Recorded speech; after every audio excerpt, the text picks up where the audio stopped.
Welcome વિદ્યાર્થી મિત્રો। આજે આપણે ચેપ્ટર નંબર 3 સુરેખ પથ પર ગતિની ચર્ચા કરીશું। તો વિદ્યાર્થી મિત્રો આપણે ચેપ્ટર નંબર 2 ભણી ગયા એકમ અને માપન કે જેમાં આપણે જુદી જુદી ભૌતિક રાશિના એકમ વિશે ચર્ચા કરી અને તેના માપન વિશેની ચર્ચા કરી, બરાબર છે।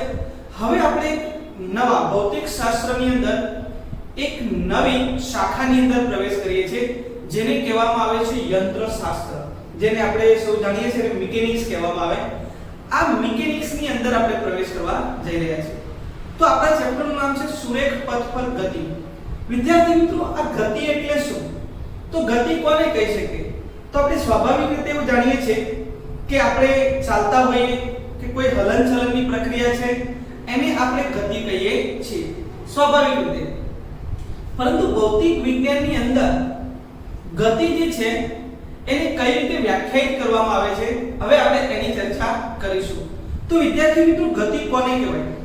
શું અત્યારે હું એક સ્થાનેથી બીજા સ્થાને જાઉં છું તો આને ગતિ કરે છે તેવું કહી શકાય? તો કે હા, આને ગતિ કરે છે તેવું કહી શકાય, કેમ કે પદાર્થ પોતે શું કરે છે? સ્થાનમાં ફેરફાર કરે છે।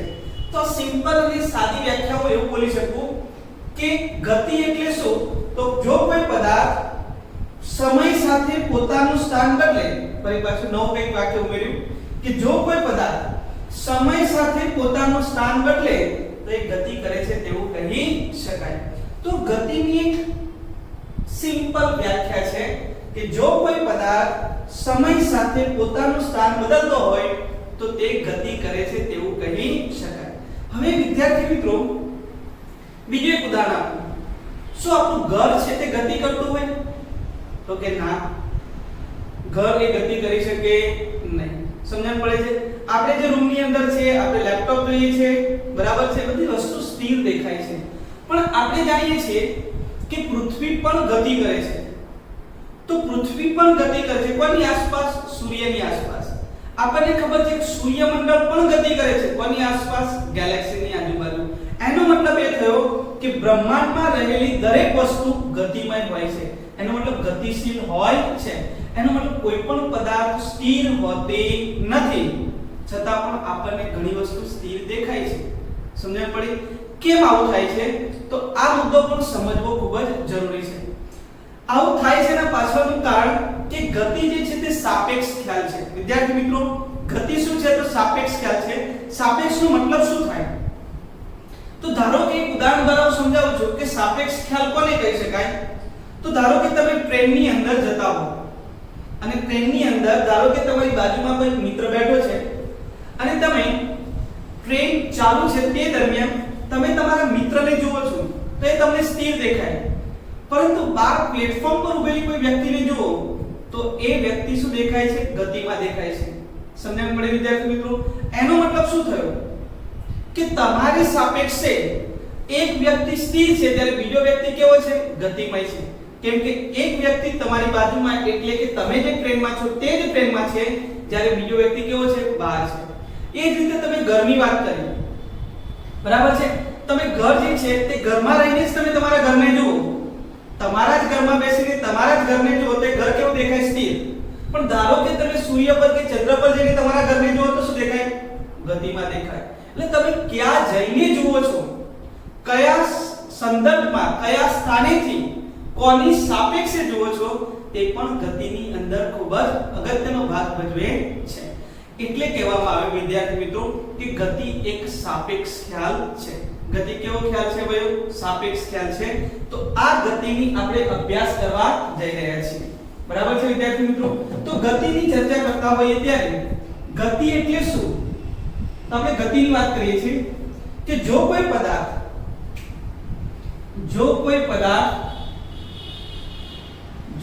પદાર્થ બીજા પદાર્થની સાપેક્ષે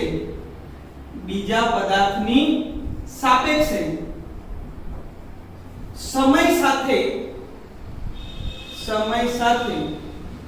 પોતાનું સ્થાન બદલે તો તે પદાર્થ ગતિ કરે છે તેવું કહી શકાય। જો કોઈ પદાર્થ બીજા પદાર્થની સાપેક્ષે સમય સાથે પોતાનું સ્થાન બદલે તો તે ગતિ કરે છે તેવું કહી શકાય।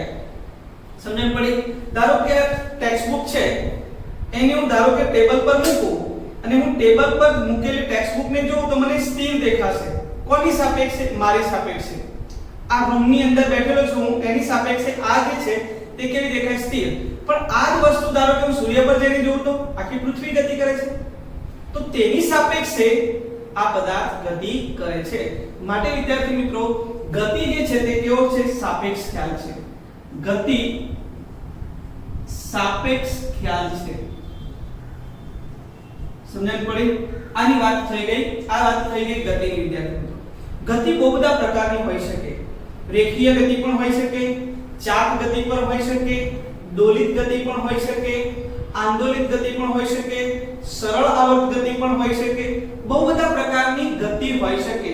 પરંતુ આ ચેપ્ટરની અંદર આપણે સુરેખ પદ પર ગતિનો જ અભ્યાસ કરવાનો છે. બધી જ ગતિનો અભ્યાસ કરવાનો નથી. ભૌતિક વિજ્ઞાનની અંદર બહુ બધા ચેપ્ટરો છે. આ દરેક ચેપ્ટરની અંદર આગળ જતા આપણે અલગ અલગ પ્રકારની ગતિનો અભ્યાસ કરીશું. પણ અહીંયા આપણે કઈ ગતિનો અભ્યાસ કરીશું? સુરેખ પદ પર ગતિ. તો વિદ્યાર્થી મિત્રો ગતિના પ્રકારો લખું છું. ગતિના પ્રકારો. તો કયા કયા પ્રકારો આવે ગતિના પ્રકારો? તો હમણાં વાત કરી રેખીય ગતિ આવે,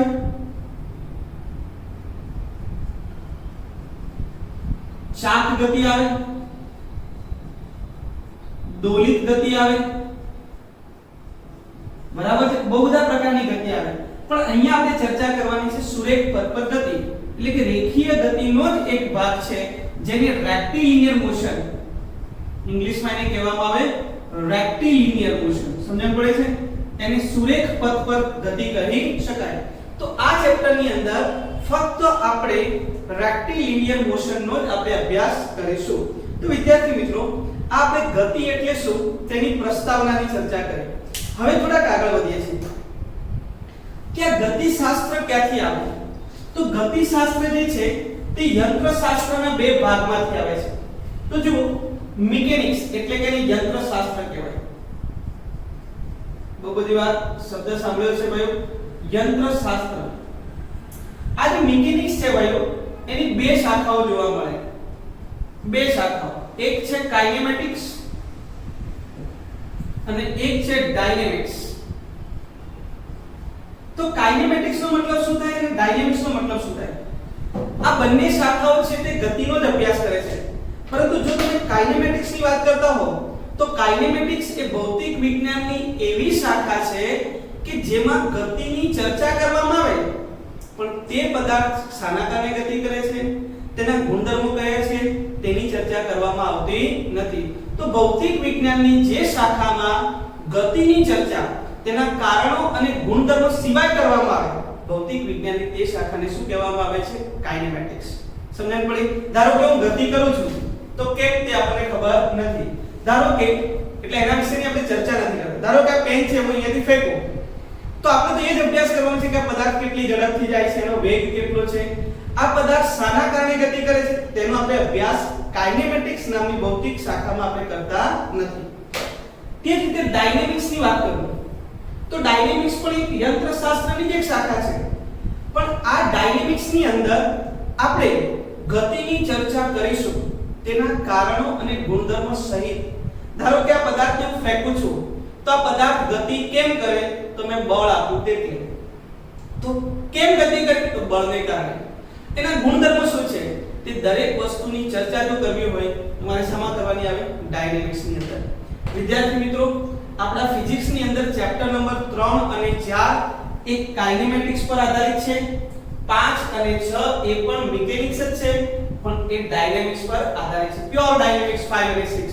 જ્યારે 3 and 4 નંબરનું ચેપ્ટર છે તે કાઇનેમેટિક્સ પર આધારિત છે. તો કાઇનેમેટિક્સ ની વ્યાખ્યા અને ડાયનેમિક્સ ની વ્યાખ્યા પર લખી નાખું છું કે ભૌતિક વિજ્ઞાનની જે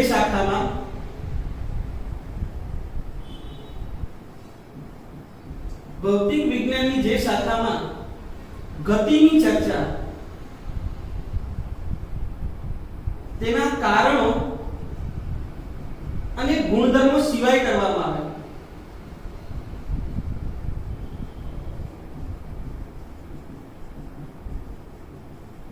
ભૌતિક વિજ્ઞાનની તે શાખાને શું કહેવામાં આવે છે? કાઇનેમેટિક્સ.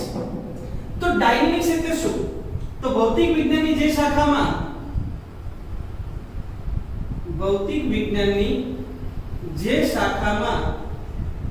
ગતિની ચર્ચા તેના કારણ અને ગુણધર્મો સહિત કરવામાં આવે ભૌતિક વિજ્ઞાનની તે શાખાને શું કહેવામાં આવે છે? ડાયનેમિક્સ. તો વિદ્યાર્થી મિત્રો આપણે ચેપ્ટર નંબર 3 ની શરૂઆત કરીએ છીએ. ચેપ્ટર નંબર 3 ટોટલી કોની પર આધારિત છે વિદ્યાર્થી મિત્રો? કાઇનેમેટિક્સ પર આધારિત છે. તો હવે આપણે ગતિની ચર્ચા કરીએ. એ પણ આપણે સુરેખ પથ પર ગતિ. સુરેખ એટલે સીધો માર્ગ. તો જ્યારે પણ આપણે કોઈ પદાર્થની ચર્ચા કરતા હોઈએ ત્યારે તે પદાર્થને આપણે ગતિનો જ્યારે અભ્યાસ કરતા હશું ત્યારે તેને કણ તરીકે લઈશું. આ વળી પાછું કંઈક નવું આવી ગયું વિદ્યાર્થી મિત્રો, હું કંઈક સમજાવું છું, ધ્યાન આપજો. હવે એક નવો ટોપિક એડ કરે છે, કણની સંકલ્પના સમજાવીએ. કોઈ ઇન્ટરેસ્ટિંગ ઉદાહરણ લઈને સમજાવો. કેમ કે ઘણીવાર એવું થાય ફિઝિક્સ ભણતા હોય ને ત્યારે પહેલેથી મેન્ટલી ડિપ્રેસ હોઈએ કે ફિઝિક્સ ભણીએ છીએ. તો હંમેશા એવું જ ધ્યાનમાં રાખો વિદ્યાર્થી મિત્રો કે જ્યારે પણ ફિઝિક્સ ભણતા હોય ને ત્યારે physics is too much simple. આવું મગજની અંદર હું ત્યારે પણ કહેતો હતો, હજુ પણ કહું છું, આવું મોટું એવું એટીટ્યુડ બનાવો. સમજણ પડે છે? પોઝિટિવ એટીટ્યુડ થી કામ કરો તો ફિઝિક્સને ભણવાની ખૂબ જ મજા આવશે. ધારો કે એક સરસ ઉદાહરણ આપું છું. આપણે ફિઝિક્સ સાથે કઈ લેવા દેવા નથી એવું સમજીને ચાલીએ. ધારો કે એક બસ છે, હું બધાને લઈ જાઉં ભાઈ ફરવા. ક્યાં જઈશું? તો બધા કે ના સર આપણે તો અહીંયા શું કરવા, ગોવા જઈએ. કઈ ગોવા જઈશું. કેમ જઈશું તેની ચર્ચા આપણે ચેપ્ટર નંબર 4 અને 5 માં 5 અને 6 માં કરશું. કેમ? તો ગતિની ચર્ચા કારણો સહિત તો ડાયનેમિક્સ માં કરવાની ને, અહીંયા કારણો સિવાયની ચર્ચા કરવાની છે. એટલે આપણે ગોવા જવાનું છે, કેમ તેની ચર્ચા આપણે ગતિમાં કરવાના નથી. ધારો કે આમાં બધા પેસેન્જર બેઠા છે, અહીંયા ડ્રાઈવર છે, તમારે ધ્યાન રાખવાનું છે, મેં ડ્રાઈવર દોર્યો છે તે. ધારો કે આ ગાડી 150 કિલોમીટર પ્રતિ કલાકની ઝડપે ચાલે છે. એને પણ ઉતાવળ છે ગોવા પહોંચવાની, સમજણ પડી? 150 કિલોમીટર પ્રતિ કલાકની ઝડપે ગાડી ચાલે છે, બરાબર? ઓછી રાખવી છે, ચલો 100 કરી દઈએ. ચલો 100 રાખીએ. ધારો કે ગાડી 100 કિલોમીટર પ્રતિ કલાકની ઝડપે ચાલે છે. અહીંયા વિદ્યાર્થી બેઠા છે, A B C D E F G, આવા અલગ અલગ નામના વિદ્યાર્થીઓ બેઠા છે, અથવા તમે બેઠા છો કોઈ એક સીટ પર. હવે તમને પ્રશ્ન પૂછવામાં આવ્યો કે આ બસ 100 કિલોમીટર પ્રતિ કલાકની ઝડપે ચાલે છે, તો આમાં બેઠેલા વ્યક્તિ D જે છે એની ઝડપ કેટલી હશે? તો કહેવામાં આવશે ના સર એની ઝડપ પણ 100 કિલોમીટર પ્રતિ કલાક જ હશે. કારણ શું? તો આખી બસ એક સાથે ગતિ કરે છે, એનો મતલબ બસમાં રહેલી દરેક વ્યક્તિ, દરેક કણ, દરેક પદાર્થ કેટલી ઝડપથી ગતિ કરતો હશે? 100 કિલોમીટર પ્રતિ કલાકની ઝડપે ગતિ કરતો હોવો જોઈએ. મેં બીજો પ્રશ્ન પૂછ્યો કે આ 2 કલાકમાં કેટલું અંતર કાપશે? તો ધારો કે અહીંયાથી આપણે સ્ટાર્ટ કર્યું સુરતથી 0 કિલોમીટર સ્ટાર્ટ કર્યું, 2 કલાક પછી કેટલું અંતર કાપશે? તો આપણને ખબર પડી ગઈ 2 કલાક પછી ઝડપ બરાબર અંતર ભાગ્યા સમય. એના પરથી હું શોધું તો મને ખબર પડે કે 200 કિલોમીટર અંતર કાપશે. સમજણ પડી? કેટલું અંતર કાપશે? 200 કિલોમીટર. તો A નંબરનો વિદ્યાર્થી કેટલું અંતર કાપશે? એ પણ 200. B કેટલું? એ પણ 200. C કેટલું? એ પણ 200. ડ્રાઈવર કેટલું અંતર કાપશે? એ પણ 200. પેલું બસનું પૈડું પણ જે છે તે પ્રારંભિક સ્થાનથી અંતિમ સ્થાન સુધી પહોંચે તો એને પણ કેટલું અંતર કાપ્યું? 200 કિલોમીટર જેટલું અંતર કાપ્યું હોય.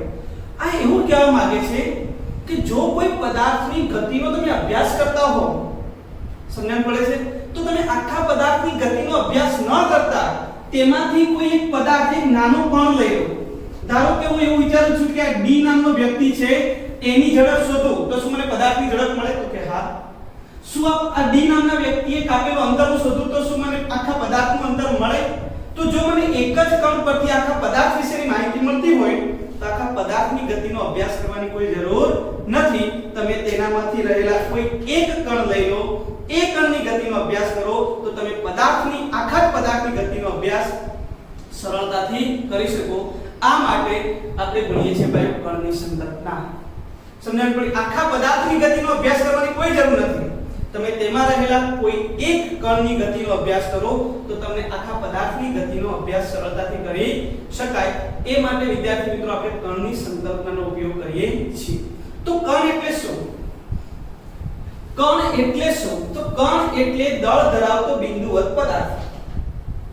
કણ એટલે શું? તો કણ એટલે દળ ધરાવતો બિંદુવત પદાર્થ. જો કે ભાઈ પ્રેક્ટિકલી આ પોસિબલ નથી, પણ થિયરિટિકલી એવું વ્યાખ્યાયિત કરવામાં આવે કે ખૂબ જ ઓછું દળ ધરાવતો બિંદુવત પદાર્થ. એટલે બિંદુવતનો મતલબ થાય પરિમાણ રહિત, પણ ક્યારે વિશ્વમાં એવું શક્ય નથી કે કોઈ પણ પદાર્થને પરિમાણ ન હોય.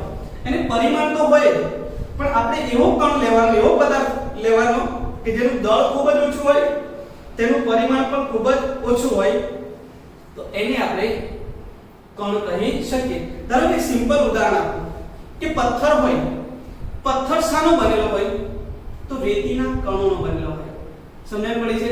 તેમાં નાનામાં નાનો એકમ એટલે રેતીનો કણ થયો. સમજણ પડી? તો એને હું શું કહી શકું? કણ કહી શકું.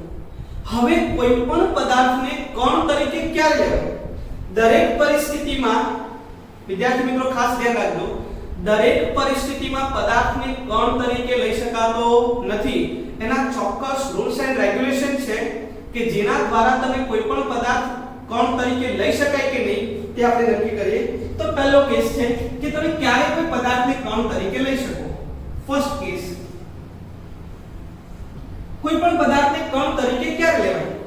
તો પહેલો કેસ લેજો કે ધારો કે કોઈ પદાર્થ છે, આપણે અત્યારે જે વાત કરી હતી કોની ભાઈઓ, કે બસની વાત કરી હતી, કે જો કોઈ પદાર્થમાં રહેલા બધા જ કણો સમાન સમયમાં સરખું અંતર કાપતા હોય તો તે પદાર્થને પણ એક કણ તરીકે લઈ શકાય. પદાર્થને હું કણ તરીકે લઈ શકું.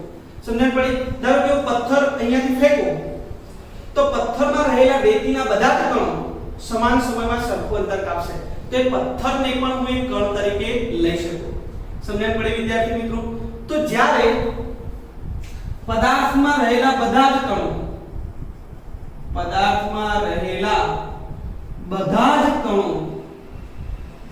સમાન સમયમાં સરખું અંતર કાપે તો તે પદાર્થને કણ તરીકે લઈ શકાય. સમજણ પડી? આખા પદાર્થને પણ એક નાના કણ તરીકે લઈને પણ તમે ગતિનો અભ્યાસ કરી શકો. સમજણ પડી? બીજો એક કિસ્સો એવો છે, બીજો કેસ કે તમે કોઈ પદાર્થને કણ તરીકે ક્યાં લઈ શકો? તો કેસ નંબર 2 જેમાં આપણે ચર્ચા કરીએ છીએ, ધ્યાન આપજો. કેસ નંબર 2 એમાં એવું કહ્યું છે કે ધારો કે બે પદાર્થો છે અને આ બે પદાર્થો વચ્ચેનું અંતર તેમના પરિમાણની સરખામણીમાં ખૂબ જ વધારે છે, તો તમે આ બે પદાર્થોને પણ કણ તરીકે લઈ શકો. સમજણ પડી? ધારો કે સૂર્ય છે, તો સૂર્યનું પરિમાણ ખૂબ જ વધારે છે. શું સૂર્યને કણ લઈ શકાય? તો બહુ મોટો વિસ્તૃત પદાર્થ છે, પણ એને પણ લઈ શકાય. ક્યારે? જ્યારે આપણે એવા બે પદાર્થોની ચર્ચા કરતા હોઈએ કે તેમના પરિમાણની સરખામણીમાં તેમની વચ્ચેનું અંતર ખૂબ જ વધારે હોય. તો એક ઉદાહરણ લઉં છું. ધારો કે સૂર્ય અને પૃથ્વી. આ સૂર્ય અને આ પૃથ્વી. સૂર્ય અને પૃથ્વી. વિદ્યાર્થી મિત્રો આપણને ખબર છે આ બંને વચ્ચેનું અંતર લગભગ 1.496 1011 મીટર એસ્ટ્રોનોમિકલ યુનિટ જેટલું હોય. એને હું સરળ ભાષામાં લખું ને તો 15 કરોડ કિલોમીટર કહેવાય. 15 કરોડ કિલોમીટર. સૂર્ય અને પૃથ્વી વચ્ચેનું અંતર 15 કરોડ કિલોમીટર છે. ચલો તમને ખબર છે પૃથ્વીનો વ્યાસ કેટલો? તો લગભગ 6400 કિલોમીટર છે અને 12800 કિલોમીટર જેટલો વ્યાસ થાય. વિદ્યાર્થી મિત્રો 10મા ધોરણની અંદર ભણી ગયા. સૂર્યનો વ્યાસ કેટલો? તો મને યાદ છે ત્યાર સુધી 13,92,000 કિલોમીટર છે. તો હવે તમે વિચાર કરો વિદ્યાર્થી મિત્રો કે તમે જે બે પદાર્થો સિલેક્ટ કર્યા છે તે બે પદાર્થોની સરખામણીમાં તેમની વચ્ચેનું અંતર ખૂબ જ વધારે છે. આ વધુમાં વધુ 14 લાખ કિલોમીટર, વધુમાં વધુ 14,000 કિલોમીટર, પણ વચ્ચેનું અંતર કેટલું છે? 15 કરોડ કિલોમીટર. એનો મતલબ કે જો બે પદાર્થો વચ્ચેનું અંતર તેમના પરિમાણની સરખામણીમાં ખૂબ જ વધારે હોય ત્યારે તમે આ બંને પદાર્થોને પણ એક કણ તરીકે લઈ શકો. તો બીજો એનો કેસ છે કે જો બે પદાર્થો વચ્ચેનું અંતર તેમના પરિમાણની સરખામણીમાં ખૂબ જ વધુ હોય તો તે બે પદાર્થોને કોણ તરીકે લઈ શકાય। વિદ્યાર્થી મિત્રો, આમાં એક જ વસ્તુ સમજવાની છે કે જો તમે કણ તરીકે લો તો સરળતાથી તમે તેની ગતિનો અભ્યાસ કરી શકો। તો કણની સંકલ્પનામાં આપણને એવું સમજાવે છે કે આપેલા પદાર્થને તમે કણ તરીકે ક્યારે લઈ શકો। ક્લિયર છે વિદ્યાર્થી મિત્રો? તો અહીંયા કણની સંકલ્પના કમ્પ્લીટ થઈ ગઈ। હવે આપણે સુરેખ પથ પર ગતિનો અભ્યાસ આગળ વધારીએ। હવે આપણે સમજીશું કે કોઈપણ પદાર્થનું સ્થાન એટલે શું, પથ લંબાઈ એટલે શું અને સ્થાનાંતર એટલે શું। તો હવે આપણે ચર્ચા કરીએ છીએ સ્થાન, પથ લંબાઈ અને સ્થાનાંતરની। સ્થાન, પથ લંબાઈ અને સ્થાનાંતર। વિદ્યાર્થી મિત્રો, કોઈપણ પદાર્થનું સ્થાન કેવી રીતે દર્શાવી શકાય, પથ લંબાઈ એટલે શું અને સ્થાનાંતર એટલે શું? જો આ વસ્તુ સમજી લઈએ તો આપણે આ ચેપ્ટરને સરળતાથી સમજી શકીએ। તો વિદ્યાર્થી મિત્રો, શરૂઆત કરું છું કે સ્થાન એટલે શું। તો હવે મારો એક પ્રશ્ન છે, ધારો કે હું એવું કહું છું કે મારું સ્થાન 2 મીટર અંતરે છે। હું અહીંયા ઉભો છું, તમે એવું કીધું કે મારું સ્થાન કેટલું છે, તો 2 મીટર જેટલું અંતર છે। તો તમે કહેશો સર 2 મીટર અંતર તો ખરું, પણ ક્યાંથી? સમજણ પડી? હું અહીંયા ઉભો છું, મારું સ્થાન કેટલું, તો 2 મીટર, પણ ક્યાંથી 2 મીટર? સમજણ પડી? તમને એવું કહેવામાં આવે કે ગાંધીનગર 40 કિલોમીટર દૂર છે, પણ ક્યાંથી? જો તમે આ ક્યાંથી પ્રશ્નનો જવાબ મેળવી લો તો પણ તમે આ સ્થાન, પથ લંબાઈ અને સ્થાનાંતર સરળતાથી સમજી શકો। એનો મતલબ કે જો કોઈ પદાર્થ વિશે અભ્યાસ કરવો હોય, એટલે કે એનું સ્થાન, પથ લંબાઈ અને સ્થાનાંતર વિશેનો અભ્યાસ કરવો હોય તો પહેલા આપણે સમજવું પડે વિદ્યાર્થી મિત્રો નિર્દેશ ફ્રેમ। કેમ કે નિર્દેશ ફ્રેમ વગર તમે ગતિનો અભ્યાસ ન કરી શકો। નિર્દેશ ફ્રેમ સમજવું જરૂરી છે। સમજણ પડી વિદ્યાર્થી મિત્રો? કેમ આપણે નિર્દેશ ફ્રેમને પહેલા ઇન્ટ્રોડ્યુસ કર્યું? કેમ કે મેં કહ્યું કે મારું સ્થાન 2 મીટર છે, તો પહેલો જ પ્રશ્ન આવે કે સર 2 મીટર ક્યાંથી? 2 મીટર તો ઉત્તર भी હોઈ શકે, દક્ષિણમાં भी, દક્ષિણથી પણ 2 મીટર, ઉત્તરથી પણ 2 મીટર, પૂર્વથી 2 મીટર, પશ્ચિમથી કઈ જગ્યાએથી 2 મીટર? તો એના માટે આપણે એક નવી રાશિ ઇન્ટ્રોડ્યુસ કરીશું, તો એને કહેવામાં આવે છે નિર્દેશ ફ્રેમ। સમજણ પડી? તો હવે આપણે વાત કરીશું, નવો એક શબ્દ ઉમેરી છે નિર્દેશ ફ્રેમ। તો નિર્દેશ ફ્રેમનો મતલબ શું થાય તેની ચર્ચા કરીએ। બરાબર છે?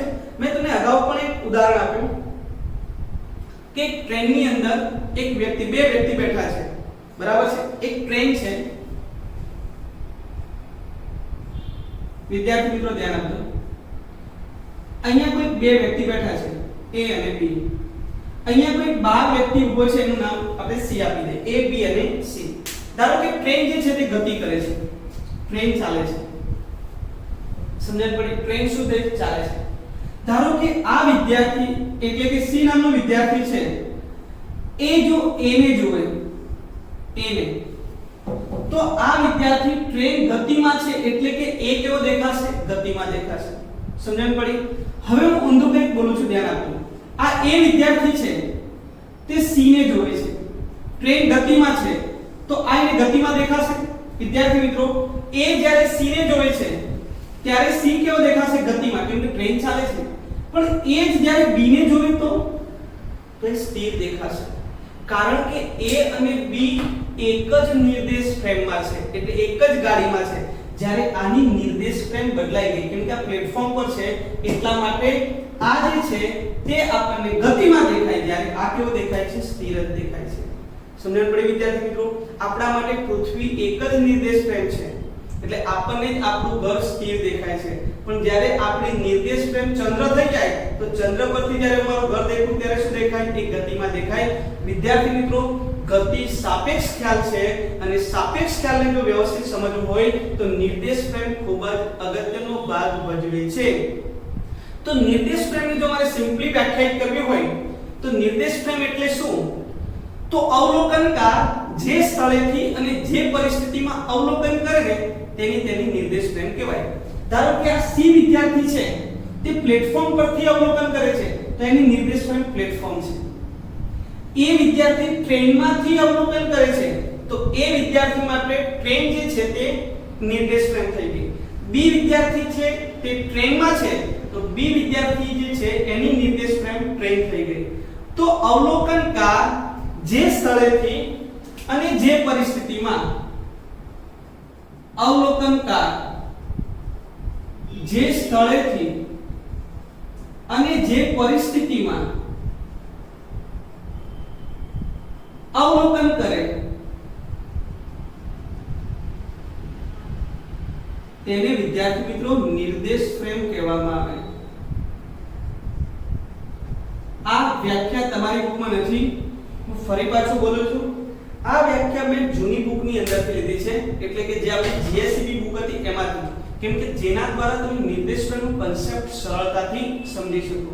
હવે આપણે એનસીઈઆરટી ની પણ એક વ્યાખ્યા જોઈ લઈએ કે નિર્દેશ ફ્રેમ એટલે શું। તો નિર્દેશ ફ્રેમ જે છે તે સંદર્ભ બિંદુ નક્કી કરવા માટે આપણે વાપરીએ છીએ। તો વ્યાખ્યામાં પણ એવું કહેવામાં આવ્યું છે કે નિર્દેશ ફ્રેમ માટે નિર્દેશ ફ્રેમ એટલે શું? તો મેં હમણાં કહ્યું કે મારું સ્થાન નક્કી કરવું છે તો ક્યાંથી? તો ક્યાંથી જે છે તેની ચર્ચા કરું છું।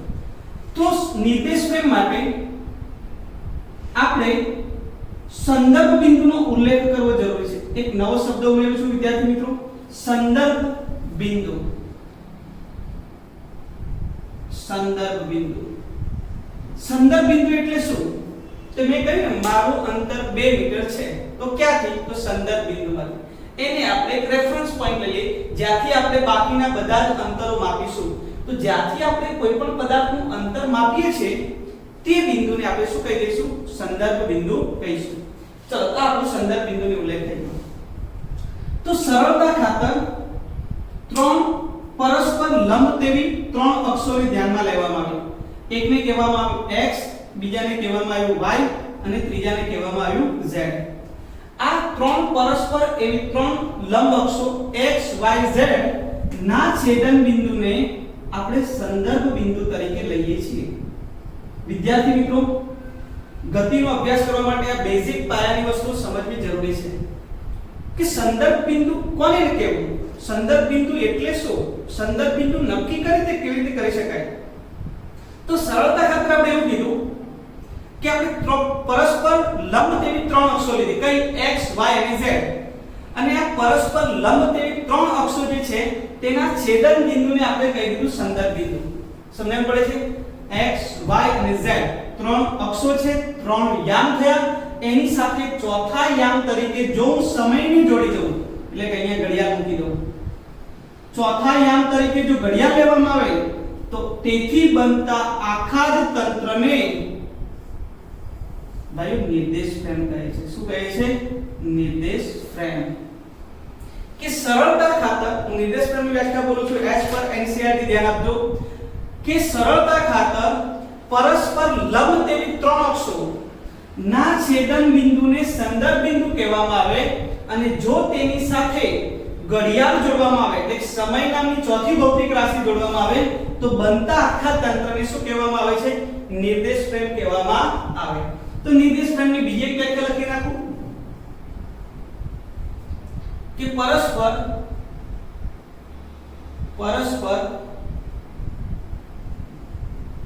લંબ તેવી x, y અને z અક્ષોના છેદન બિંદુને સંદર્ભ બિંદુ કહે છે। શું કહે છે? સંદર્ભ બિંદુ કહે છે।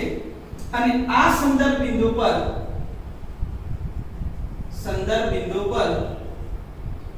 ઘડિયાળ મૂકવામાં આવે તો એનો મતલબ ચોથા યામ તરીકે આપણે કોને લીધું? સમય। ઘડિયાળ મૂકવામાં આવે તો બનતા તંત્રને આપણે નિર્દેશ ફ્રેમ કહીએ છીએ। શું કહીએ છીએ? નિર્દેશ ફ્રેમ કહીએ છીએ અથવા બનતા તત્વને નિર્દેશ ફ્રેમ કહે છે આવું પણ લખી શકાય ક્લિયર છે વિદ્યાર્થી મિત્રો તો આ વાત થઈ ગઈ નિર્દેશ ફ્રેમની હવે તમને પ્રશ્નનો જવાબ મળી ગયો કે હું 2 મીટર અંતરે છું ક્યાંથી તો સંદર્ભ બિંદુ પરથી સમજણ પડે તમારા ઘરની અંદર કેટલી દિવાલો છે તો દરેક દિવાલની અંદર આ એક બાજુ જે છે નીચેની એને x અક્ષ કહી દો આ નીચેની બાજુ જે છે એને x અક્ષ કહી દો ઉપરની બાજુને કઈ કહી દો y અને બહાર આવતી જે છે દિવાલો તેને કઈ કહી દો z તો x y અને z બની ગયું વિદ્યાર્થી મિત્રો આ તમારા ઘરની અંદર તમે ઊભા છો ધારો કે અહીંયા ઊભા છો આપણું ઉગમ બિંદુ એટલે સંદર્ભ બિંદુ છે આ z અક્ષ અહીંયા છે તમે અહીંયા ઊભા છો તમે સ્થિર છો એટલે કે x દિશામાં પણ ગતિ નથી કરતા બરાબર છે આમ પણ નથી ચાલતા આમ ઉપર તરફ પણ કૂદકો નથી મારતા કે આમ પણ નથી રહેતા એનો મતલબ તમે x દિશામાં પણ ગતિ નથી કરતા y દિશામાં પણ ગતિ કરતા નથી અને z દિશામાં પણ નથી ગતિ કરતા એનો મતલબ કે તમે અહીંયા ઉગમ બિંદુ પર ઊભા છો એટલે તમને યામાક્ષ પદ્ધતિ આવડતી હશે ને 0 0 0 કહેવાય 0 0 તમે નથી x દિશામાં ગતિ કરતા નથી y દિશામાં ગતિ કરતા નથી z દિશામાં ગતિ કરતા એનો મતલબ કે તમારો કોઈ પણ યામ બદલાતો નથી તમે અહીંયા ને અહીંયા જ છો સમય સાથે એટલે કે પહેલા જેટલો જે સમય જે યામ હતો તે જ અત્યારે છે તો એનો મતલબ એવો થયો કે જો કોઈ પદાર્થ ના સમય સાથે તેનો એક પણ યામ ન બદલાતો હોય તો તે પદાર્થ સ્થિર છે તેવું કહેવાય સમજણ પડે વિદ્યાર્થી મિત્રો ફરી બોલું છું કે જો કોઈ પદાર્થ નો કોઈ પણ યામ એટલે x y અથવા z કોઈ પણ યામ સમય સાથે ન બદલાતો હોય તો તે પદાર્થ સ્થિર છે તેવું કહી શકાય ધારો કે અહીંયા છે અહીંયાથી 5 મીટર અંતરે છે તો x એમ 5 છે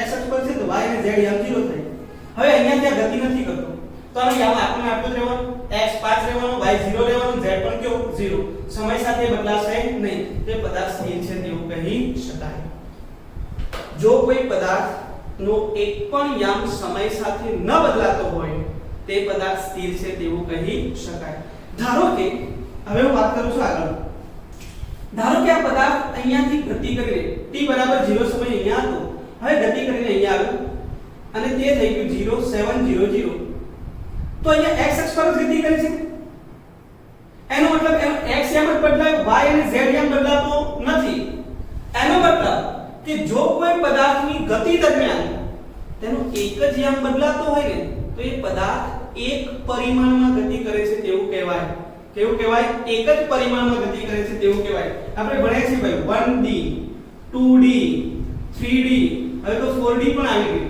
પણ આપણે આની ચર્ચા નથી કરવાની આ ચેપ્ટરમાં તો આપણે 1D જ ભણવાના છે તો વિદ્યાર્થી મિત્રો જો કોઈ પદાર્થ ગતિ કરતો હોય તેનો કોઈ એક જ યામ જો સમય સાથે બદલાતો હોય તો તે પદાર્થ એક પરિમાણમાં ગતિ કરે છે તેવું કહી શકાય વિદ્યાર્થી મિત્રો x દિશામાં પણ હોઈ શકે તે y દિશામાં પણ હોઈ શકે અને z દિશામાં પણ હોઈ શકે ધારો કે આ પદાર્થ આમ ગતિ કરે છે તો આ એક પરિમાણમાં ખાલી x દિશામાં ગતિ કરે છે ધારો કે 0 0 પરથી અહીંયા 5 મીટર અંતર કાપે તો આના યામ કેટલા થયા 0 5 0 તો અહીંયા પણ એક જ યામ બદલાય કયો યામ બદલાય તો ખાલી y યામ તો આને પણ એક જ પરિમાણમાં ગતિ કહેવાય એવી રીતે આમ ગતિ કરતો હોય તો એનો ફક્ત z જ યામ બદલાશે તો એ z દિશામાં ગતિ કરે છે તો એને પણ એક પરિમાણમાં ગતિ કહી શકાય વિદ્યાર્થી મિત્રો જો કોઈ પદાર્થનો એક જ યામ સમય સાથે બદલાતો હોય તો તે પદાર્થ એક પરિમાણમાં ગતિ કરે છે તેવું કહેવાય જો કોઈ પદાર્થ ના બે યામ સમય સાથે બદલાતા હોય તો એ દ્વિપરિમાણમાં ગતિ કરે છે તેવું કહેવાય અને જો કોઈ પદાર્થના ત્રણ યામ સમય સાથે બદલાતા હોય ત્રણેય યામ સમય સાથે બદલાતા હોય તો તે ત્રિપરિમાણમાં ગતિ કરે છે તેવું કહી શકાય હવે દ્વિપરિમાણ અને ત્રિપરિમાણના ઉદાહરણ આપી દઉં તો સમજીએ ભાઈ તમે કેરમ રમતા હશો બરાબર છે કેરમ હું કેરમ આખું નથી દોરવાનું આને આપણે ઉગમ બિંદુ લઈ લીધું એટલે આ આપણી x અક્ષ થઈ ગઈ વિદ્યાર્થી મિત્રો સમજો આ કઈ થઈ ગઈ y થઈ ગઈ હવે આ ઉગમ બિંદુ છે 0 0, 0 આ xy સમતલ છે z તો આમ છે એટલે આપણે આમ તો ગતિ કરવાની નથી ખાલી આટલામાં જ ગતિ કરવાની છે તમે કેરમ હોય કેરમ એ આ રીતે એની અંદર જે પણ હોય ને એને આપણે કહીશું સ્ટ્રાઇકર કે જે પણ હોય તે, એને કુકરી કહેવાય ગુજરાતીમાં શુદ્ધ ભાષામાં. તો અહીંયાથી હું કુકરી મારીશ તો એ ઉપર તરફ નથી કૂદવાની, સમજણ પડી? એટલે હું આને ઉપર તરફની દિશાને z લઈ લઉં, આને હું x લઈ લઉં, બરાબર છે? એકને x અને એકને y, તો xy સમતલ થઈ ગયું. એટલે આ જ સમતલમાં એ ગતિ કરશે, ઉપર જવાની નથી કે કેરવની નીચે બી નથી આવવાનું, આ જ સમતલમાં ગતિ કરશે. તો ધારો કે અહીંયાથી સ્ટ્રાઇકર વડે કુકરીને મારી અને એ કુકરી આ રીતે ગતિ કરે. આ ગતિ કરે છે મતલબ શું થાય? પહેલા અહીંયાથી તો x એમ કઈ અહીંયા તો y એમ અહીંયા, x1 y1. સમય થોડો વધ્યો તો એનું સ્થાન પણ શું થયું? બદલાયું. તો એનું x એમ કેટલો થયો? x2, y એમ કેટલો થયો? y2. એનો મતલબ એ થયો કે સમય સાથે સાથે એનો બંને યામ બદલાય છે, x એમ પણ બદલાય છે અને y એમ પણ બદલાય છે. મિત્રો એનો મતલબ એવો થયો કે આ પદાર્થ દ્વિપરિમાણમાં ગતિ કરે છે. હવે ત્રિપરિમાણમાં ગતિની ચર્ચા કરીએ કે કોઈ પદાર્થ આમ પણ ગતિ કરતો હોય, આ બાજુ પણ ગતિ કરતો હોય અને આમ પણ ગતિ કરતો હોય, સમજણ પડી? તો એ ત્રિપરિમાણીય ગતિ કહેવાય. ધારો કે પતંગિયું ગતિ કરતું હોય તો મન ફાવે તે રીતે ગતિ કરે. ધારો કે x છે અને y કહ્યું તો પતંગિયું આમ જતું હોય તો કોઈ પર ઈચ્છા થઈ જાય તો આમ પણ ગતિ કરે, ઉપર બી ચાલી જાય, આમ પણ ટર્ન મારે, કોઈ પણ દિશામાં ગતિ કરે. એનો મતલબ કે એના સમય સાથે ત્રણેય પરિમાણ બદલાય છે. એનો મતલબ કે એ પદાર્થ ત્રિપરિમાણિક ગતિ કરે છે. તો વિદ્યાર્થી મિત્રો આ ગતિ વિશેનો સિમ્પલ કન્સેપ્ટ હતો. ગતિ કોને કહેવાય? સંદર્ભ બિંદુનું શું મહત્વ છે, નિર્દેશ ફ્રેમનું શું મહત્વ છે, અને તેના પરથી હવે આપણે પથ લંબાઈ અને સ્થાનાંતરની ચર્ચા કરીએ. ક્લિયર છે વિદ્યાર્થી મિત્રો? કોઈ પણ પદાર્થનું સ્થાન નક્કી કરવા માટે સંદર્ભ બિંદુનો ઉલ્લેખ કરવો જરૂરી છે. હવે હું બોલું 5 મીટર અંતર તો ક્યાંથી? સંદર્ભ બિંદુ એટલે ઉગમ બિંદુ. ખબર પડી? તો આ સંદર્ભ બિંદુની જરૂરિયાત, નિર્દેશ ફ્રેમ. હવે આપણે વાત કરીએ પથ લંબાઈની. તો પથ લંબાઈ કોને કહીશું અને સ્થાનાંતર કોને કહીશું? એક સરસ ઉદાહરણ દ્વારા સમજીએ છીએ. ધ્યાન આપો વિદ્યાર્થી મિત્રો. આ હવે જે વાત કરવાની છે તે દાખલા માટે ખૂબ જ અગત્યની છે, MCQ માટે પણ અગત્યની છે અને આપણા ચેપ્ટરની અંદર ગતિનો અભ્યાસ કરવા માટે પણ ખૂબ જ જરૂરી છે. તો પહેલા ચર્ચા કરીએ પથ લંબાઈની.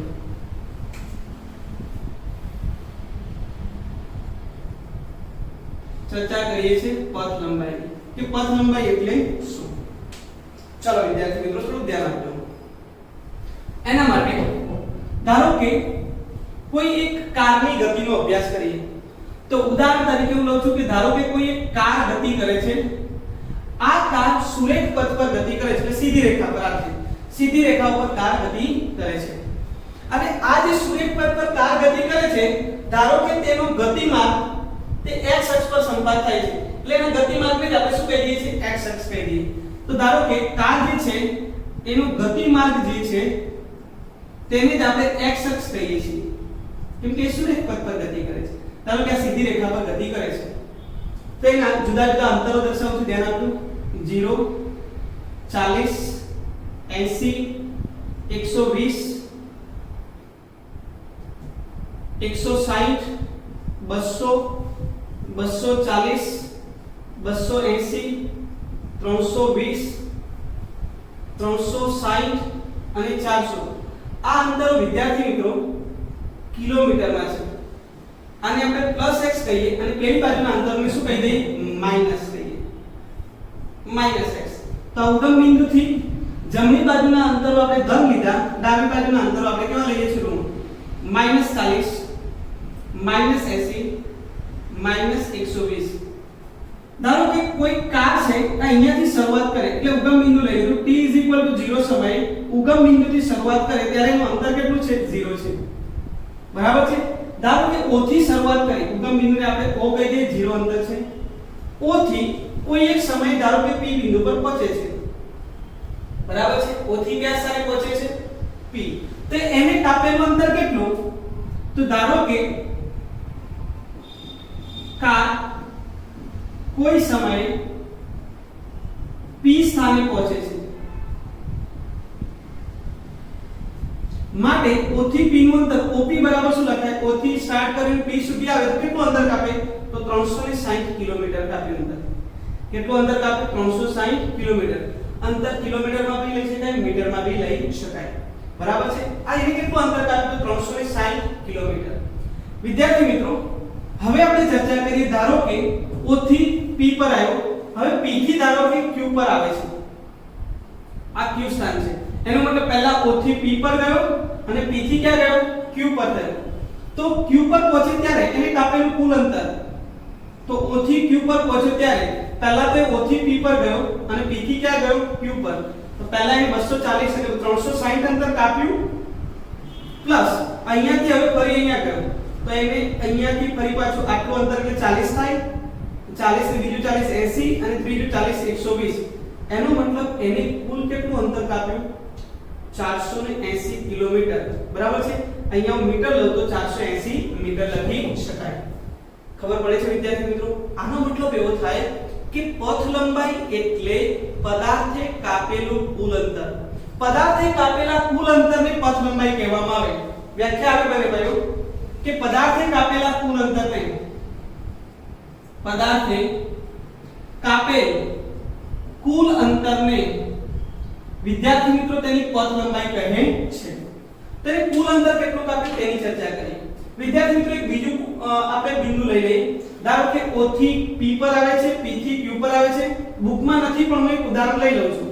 ધારો કે અહીંયા D બિંદુ લઈ લીધું કે O થી P પર ગયો, P થી Q પર અને Q થી ક્યાં ગયો, D પર, તો O થી છેલ્લે તો ગયો D પર, D અને O બંને સમાન બિંદુઓ છે, તો પહેલા O થી P પર આવે એટલે O થી P પર આવ્યો, P થી ક્યાં ગયો, Q પર, Q થી ક્યાં ગયો, D પર, તો હવે એને કુલ અંતર કેટલું કાપ્યું, 360 વત્તા 1 2 અને 3 એટલે 40 તરી 120, દરેક 40 ના ભાગ છે, 1 2 3 4 5 6 ફરી પાછા 240, બરાબર છે।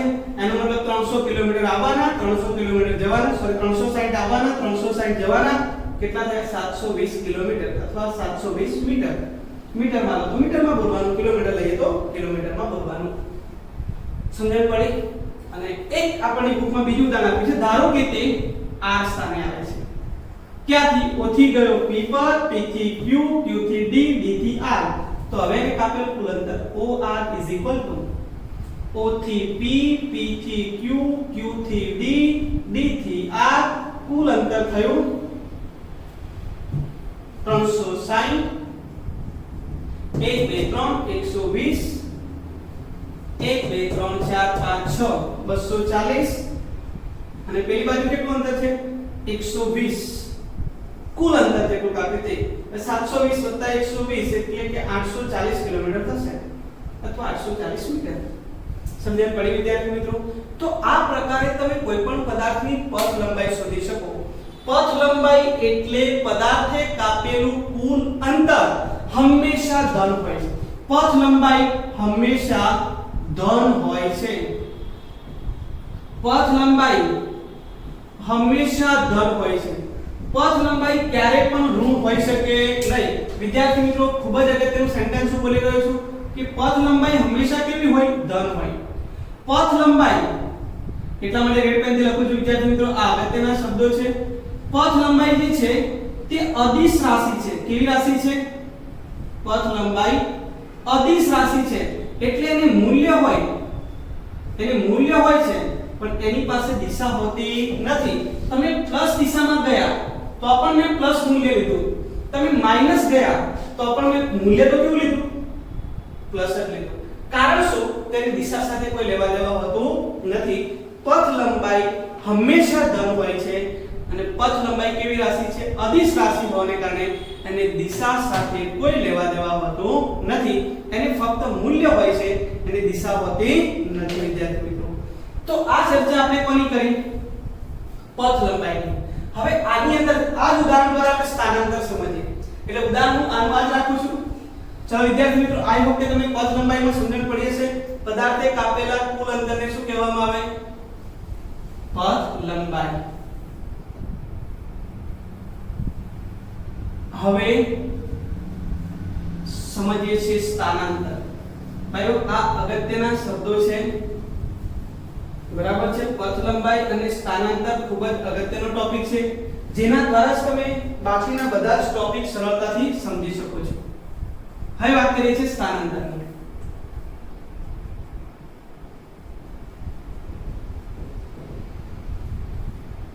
સ્થાનાંતર, સ્થાન વત્તા અંતર, બે સ્થાન વચ્ચેના અંતરને શું કહેવાય? સ્થાનાંતર. જોજો શબ્દ જો બરાબર છે. પથ લંબાઈ એટલે પથની લંબાઈ. તમે જે અંતર કાપ્યું છે, જે માર્ગે ગયા છો તે માર્ગની કુલ લંબાઈ એટલે પથ લંબાઈ કહેવાય. સ્થાનાંતર કે સ્થાન વત્તા અંતર, બે સ્થાનો વચ્ચેના અંતરને શું કહેવામાં આવે? સ્થાનાંતર. શબ્દો સમજી લેજો. બે સ્થાનો વચ્ચેના અંતરને શું કહેવામાં આવે? સ્થાનાંતર. તો સ્થાનાંતર એટલે શું? સ્થાનાંતર એટલે પદાર્થના સ્થાનમાં થતા ફેરફારને શું કહેવામાં આવે? સ્થાનાંતર. પદાર્થના સ્થાનમાં થતા ફેરફારને, સ્થાનમાં થતા ફેરફારને શું કહેવામાં આવે વિદ્યાર્થી મિત્રો? સ્થાનાંતર કહે છે. ધારો કે હું એવું વિચારું છું કે કોઈ એક પદાર્થ છે, બુકની અંદર ઉદાહરણ નથી આપ્યું પણ બહુ સરસ ઉદાહરણ છે, હું આની પણ ડિસ્કશન કરું છું, બુક પ્રમાણે પણ ડિસ્કશન કરું. ધારો કે કોઈ પદાર્થ છે આ રીતે ગતિ કરે છે અને t1 સમયે ધારો કે x1 સ્થાને છે.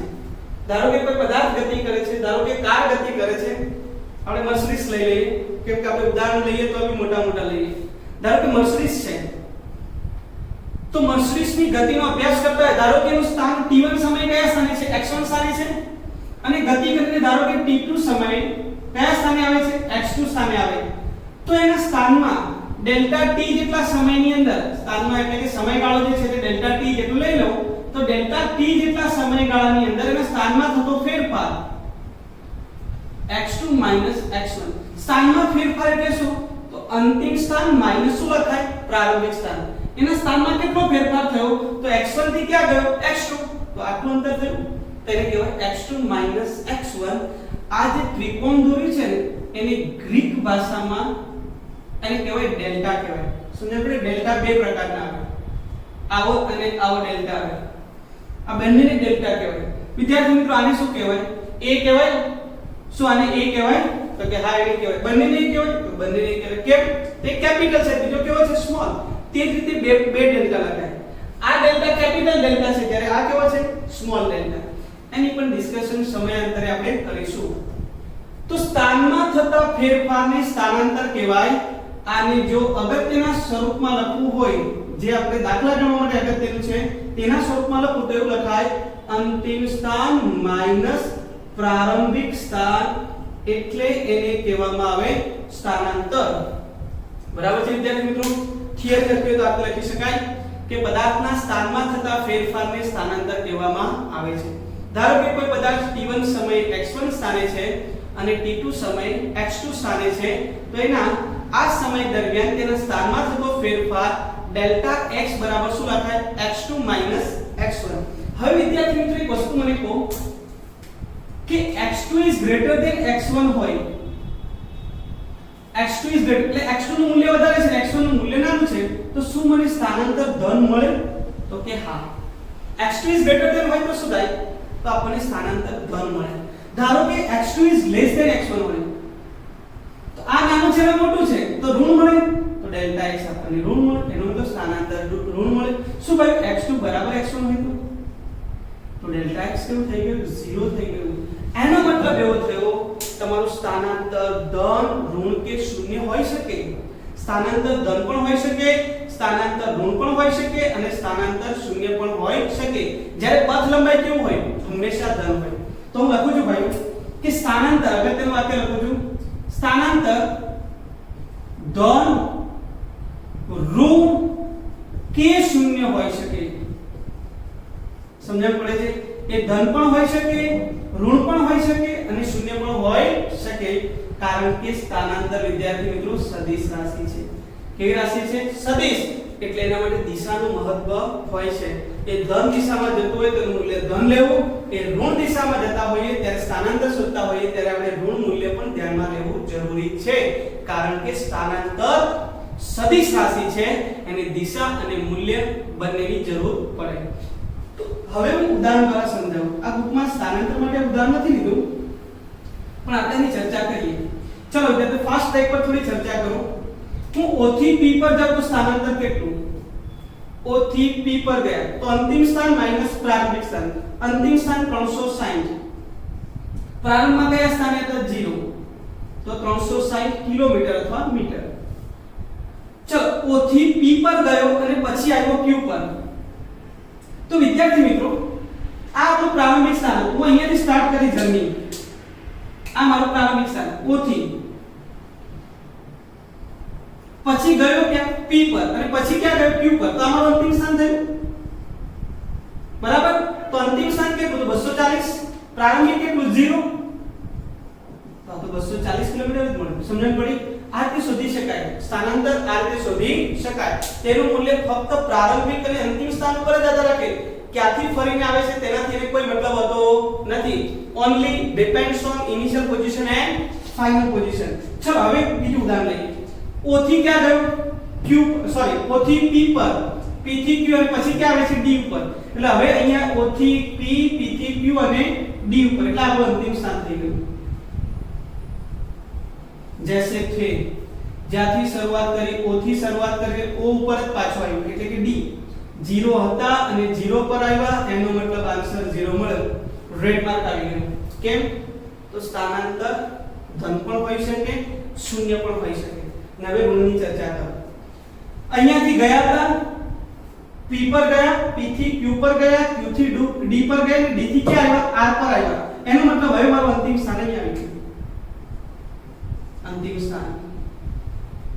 સ્થાનાંતર ફક્ત અંતિમ સ્થાન અને પ્રારંભિક સ્થાન પર જ આધાર રાખે છે. એ કયા માર્ગે જાય છે તેના ઉપર આધાર રાખતો નથી. તો O થી શરૂઆત કરીને R પર ગયા તો તમારે બે જ બિંદુઓ જોવાના. કયા કયા? O અને R. આમાં કયું બિંદુ જોવાનું? O અને P, O અને Q, O અને O, O અને R. R સ્થાન છે તે -120 છે. શરૂઆતનું સ્થાન અંતિમ સ્થાન R -120 છે. O છે તે 0 હતું. આન્સર આવ્યો -120 કિલોમીટર. મતલબ સ્થાનાંતર ધન ઋણ કે શૂન્ય હોઈ શકે તે આપણે અહીંયા સાબિત કર્યું. સમજણ પડે છે વિદ્યાર્થી મિત્રો? તમને જો યાદ હોય તો આ બધા જ ડેટા સ્થાનાંતરના છે. અહીંયા હું લખું છું સ્થાનાંતર. અહીંયા હું લખું પથ લંબાઈ. હવે બંને વચ્ચેનો તફાવત બે માર્ક્સનો ક્વેશ્ચન છે. સ્થાનાંતર અને પથ લંબાઈ વચ્ચેનો તફાવત લખો. બરાબર છે? તો હું તફાવત પણ લખું છું પણ પહેલા અહીંયા ડિટેલમાં સમજાવું છું. જો વિદ્યાર્થી મિત્રો એટલો અગત્યનો ટોપિક છે કે આપણે એના પર વધારેમાં વધારે ડિસ્કશન કરીએ છીએ જેથી મગજની અંદર આનો કન્સેપ્ટ એકદમ વ્યવસ્થિત ભરાઈ જવો જોઈએ. જો આવડશે તો એના પછી ઝડપ આવડશે, ઝડપ આવડશે તો વેગ આવડશે. સ્થાનાંતર પર આધારિત વેગ છે, પથ લંબાઈ પર આધારિત ઝડપ છે અને આખું ચેપ્ટર તો ઝડપ અને વેગ પર આધારિત છે. તો આ વસ્તુ પહેલા વ્યવસ્થિત મગજમાં ઘૂસવી જોઈએ. ચલો O થી P માટે હવે ડાયરેક્ટ લખીને આપણે ધ્યાન આપો. O થી P માટે પથ લંબાઈ કેટલી હતી? 360 કિલોમીટર હતી. O થી આપણે P વાયા P Q ગયા તો 1 2 3 120 આમાં ઉમેરીએ તો લગભગ 480 કિલોમીટર થયું. O થી O પર પાછા ગયા 360 આપણે લખ્યું 720 કિલોમીટર અને O થી R પર ગયા એટલે આપણો આન્સર આવતો તો 840 કિલોમીટર. તમે સરખાવો તો શું અહીંયા તમારી માટે એવું કહી શકાય કે પથ લંબાઈ અને સ્થાનાંતર સમાન છે? વિદ્યાર્થી મિત્રો બહુ મસ્ત ટોપિક સમજાવું છું. ડિટેલમાં MCQ પણ આવશે. આ બંને સરખા છે તો આ કિસ્સા માટે એવું કહેવાય કે પથ લંબાઈ અને સ્થાનાંતર કેવા છે? સરખા. શું આના માટે એવું કહેવાય કે પથ લંબાઈ વધારે છે અને સ્થાનાંતર કેવું છે? ઓછું. કેમ? તો આ અહીંયા ગતિ કરતા કરતા કરતા આ ટર્ન મારી દો. ટર્ન મારે ને એટલે શું થાય? તો પથ લંબાઈ તો વધે પણ સ્થાનાંતર શું થઈ જાય? ઘટી જાય. એક સરસ મજાનો MCQ પૂછાય છે વિદ્યાર્થી મિત્રો કે પથ લંબાઈ અને સ્થાનાંતર સરખા ક્યારે થાય? તો પથ લંબાઈ અને સ્થાનાંતર ત્યારે જ સરખા થાય જ્યારે કોઈ પદાર્થ એક પરિમાણમાં એક જ દિશામાં ગતિ કરતો હોય. સમજણ પડી? ધારો કે આ ઉદાહરણમાં કહી દઉં કે અહીંયાથી O થી P પર ગયો અને P થી ફરી પાછો ક્યાં આવ્યો? અહીંયા કોઈ પણ નામ આપી દે S પર આવ્યો. તો એને હવે કેટલું કાપ્યું અંતર? તો O થી આવી ગયા કેટલા? S પર. એટલે પથ લંબાઈ કેટલી? 400. સ્થાનાંતર કેટલું? તો અંતિમ સ્થાન માઈનસ પ્રારંભિક સ્થાન એ પણ કેટલું? 400. સરખા થયા. પથ લંબાઈ અને સ્થાનાંતર ત્યારે જ સરખા થાય જ્યારે કોઈ પદાર્થ એક જ દિશામાં ગતિ કરતો હોય તો પથ લંબાઈ અને સ્થાનાંતર સમાન થાય. દિશા બદલે એટલે પ્રોગ્રામ પૂરો થઈ જાય. એટલે કે પથ લંબાઈ સ્થાનાંતર સરખા મળશે નહીં. ચલો વિદ્યાર્થી મિત્રો તો આના પરથી નક્કી કર્યું પથ લંબાઈ અને સ્થાનાંતર સરખા હોઈ શકે. પથ લંબાઈ અહીંયા વધારે છે, અહીંયા પણ પથ લંબાઈ વધારે છે, અહીંયા પણ પથ લંબાઈ વધારે છે, એનો મતલબ પથ લંબાઈ વધારે હોઈ શકે અથવા તો સ્થાનાંતર કરતા સરખી હોઈ શકે. પથ લંબાઈ ક્યારેય પણ સ્થાનાંતર કરતા ઓછી હોઈ શકે નહીં.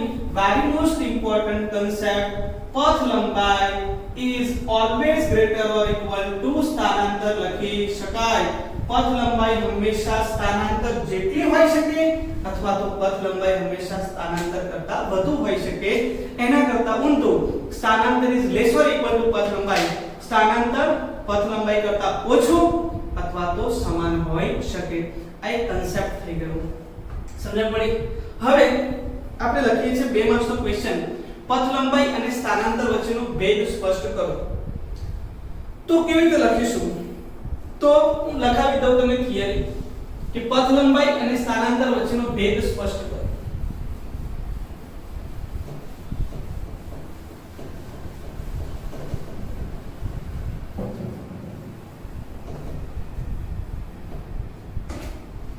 ચાલો, પથ લંબાઈ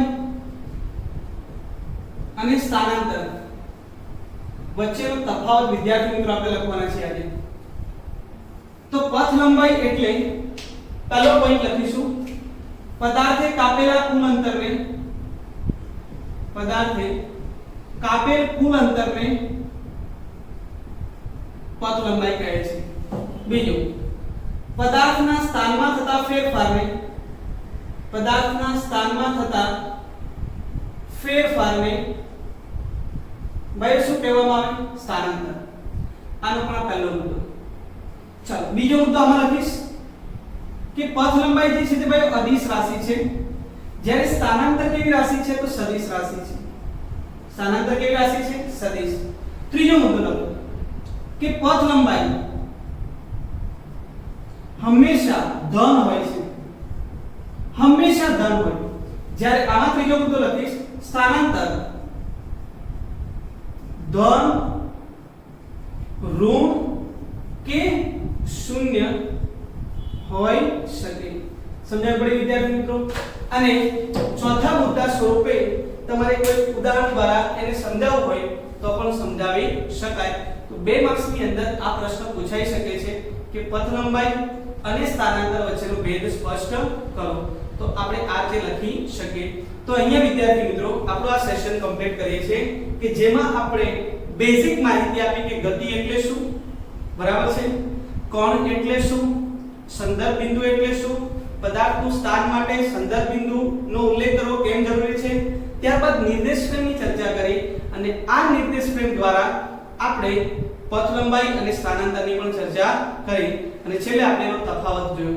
તો વિદ્યાર્થી મિત્રો આ સેશનમાં આપણે અહીંયા અટકીએ છીએ અને નેક્સ્ટ સેશનમાં આપણે આના પછીની થિયરીનો આપણે ચર્ચા કરીશું. તો થેન્ક યુ વિદ્યાર્થી મિત્રો. હવે મળીશું આપણે નેક્સ્ટ સેશનની